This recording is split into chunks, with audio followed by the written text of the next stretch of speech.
Le 4, 5, 6 juillet, il y aura le dialogue au parc Lac de Dor. Oui, le parc de la Tête d'Or qui nous accueille depuis 2006 avec Stéphane Hessel, avec Edgar Morin, avec Henriane de Chaponnet, Daniel Mitterrand, Patrick Vivray, Gérard Collomb et évidemment nos invités qui viennent de l'autre bout de la planète, beaucoup d'Afrique parce que nous avons voulu dès 2006 rendre hommage à l'Afrique puisque l'idée même des dialogues en humanité sont nées lors du sommet mondial de Johannesburg.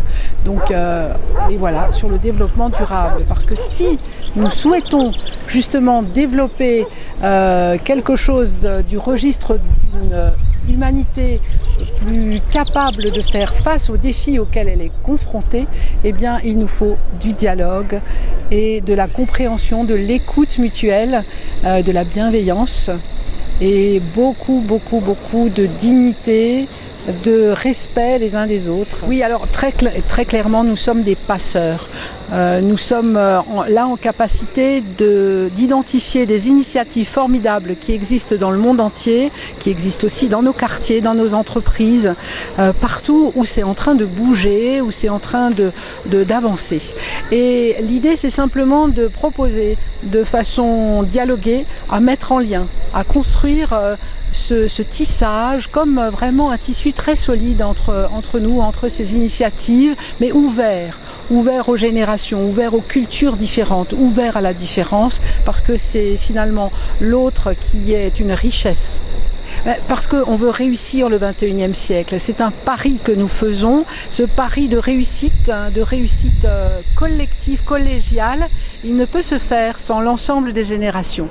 C'est forcément avec les jeunes, c'est parce que nous faisons confiance aux jeunes générations, mais que aussi ceux qui sont là, un certain nombre qui sont engagés au quotidien dans une citoyenneté active, qu'ils soient, quel que soit leur âge, quel que soit leur courant de pensée, quelle que soit aussi leur qualité intérieure ou leur sagesse, eh bien ont envie de se relier, ont envie de mettre en visibilité, de mettre en scène comment une autre façon d'être au monde est déjà à l'œuvre. Alors c'est pas tellement d'attirer, c'est plutôt l'inverse, c'est-à-dire c'est nous qui devrions aller vers ceux qui sont en train de porter des initiatives.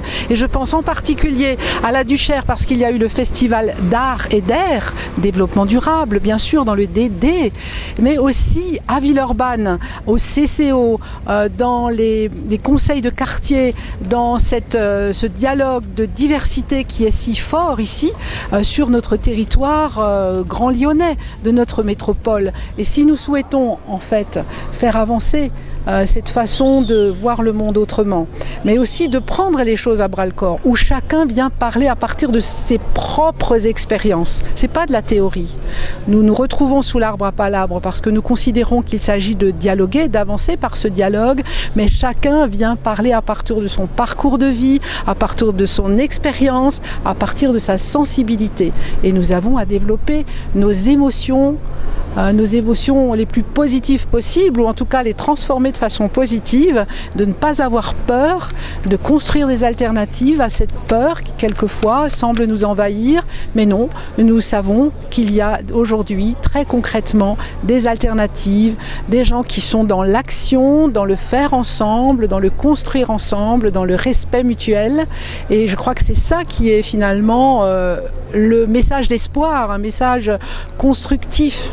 Alors rien de pire qu'une dimension sacrificielle à l'engagement. Je crois que justement ça, il faut que nous en sortions.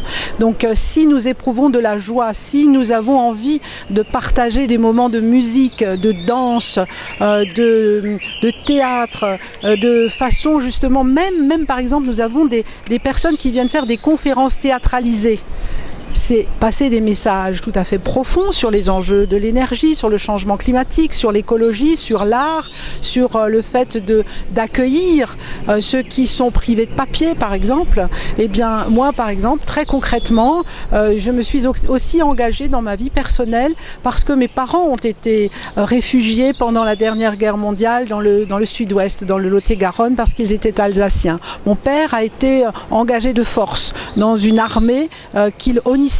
Eh bien, je crois que c'est face à ces injustices d'hier, notre mémoire n'est pas courte, elle est bien là, et nous devons revisiter ces questions de colonialisme, ces questions de guerre, ces questions de comment on passe de la guerre à la paix. Et aujourd'hui, c'est quelque chose du registre d'un message qui est tellement important pour toutes les générations, pour les jeunes en particulier, parce que quelquefois ils se sentent peut-être révoltés, et ils ne sont pas les seuls, et c'est important d'être dans cette capacité de faire face, de dire non, de résister. Nous sommes en train quand même de construire des formes de résistance créatrices, comme nous sommes en train d'expérimenter un certain nombre d'actions anticipatrices.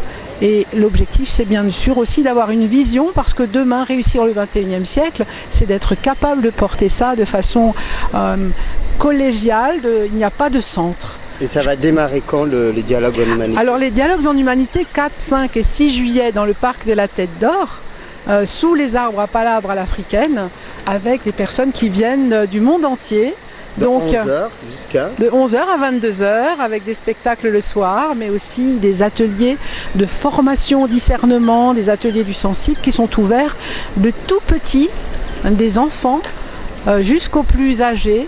Et chacun peut y trouver son compte, peut découvrir. Enfants montent sous les arbres. Oui, il y en a qui grimpent dans les arbres pour découvrir la biodiversité, pour construire la confiance en soi, la confiance en l'autre. C'est déterminant. Merci. Avec plaisir.